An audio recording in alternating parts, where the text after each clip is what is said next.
Hello everyone, let's understand the concept of superposition principle. Here it is. This principle gives us the resultant vector. If there are two vectors acting at certain angle theta, then the first method to find the resultant is the vector summation, where vector sum of the two vectors as shown in the figure, f12 vector, which is acting as shown f13 vector, which is acting in certain direction, and resultant will be in the middle of these two vectors, and the value of the resultant is given by this formula. There is a note: if these two vectors are parallel, then they will be added, and if these two vectors are anti-parallel, then they will be subtracted. Now let's understand to apply this concept on the electric dipole, which is a system of two equal and opposite charges separated by a certain distance. And dipole moment is the product of single charge q and the distance between these two charges, and the symbol of dipole moment is small p, and the direction of a dipole moment is from negative to positive as shown in the diagram, and the SI units are coulomb meter.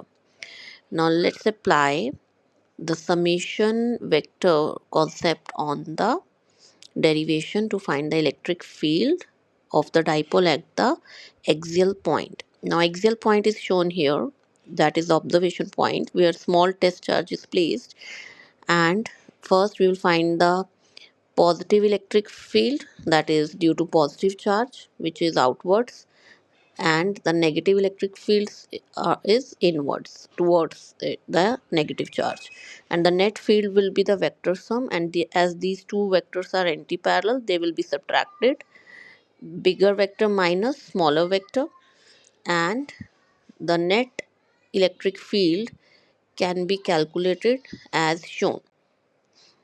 The distance from the dipole center to the observation point is always small r, and accordingly we can find the distance of positive charge to the observation point and the negative charge to the observation point, and by substituting all the values we can find the net electric field as shown by simple calculations, and by applying identity a plus b whole square minus a minus b whole square, we will reach to the final result, which is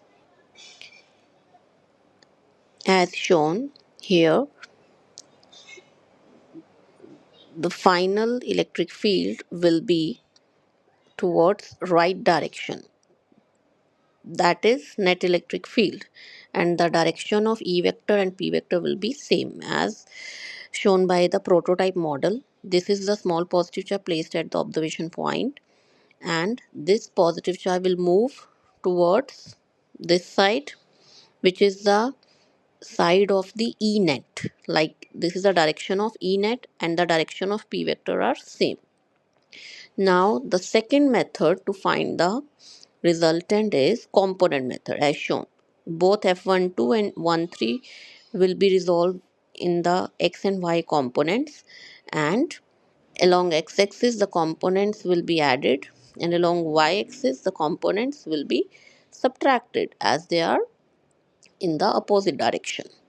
Now this concept will be applied on the derivation to find the electric field of due to a dipole at the equatorial point as shown.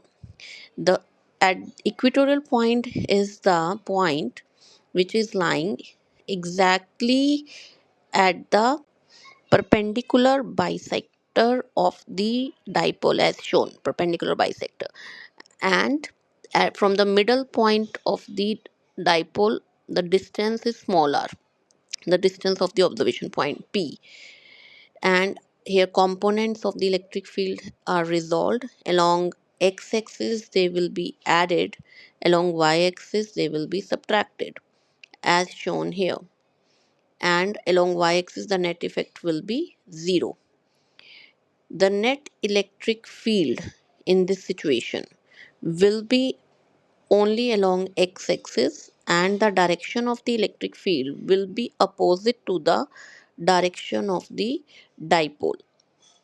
As shown here in the picture, the net electric field is towards positive x-axis and the direction of the dipole is along negative x-axis. That is why E net will be related to P vector with the negative sign, because both are in the opposite direction as shown in the picture.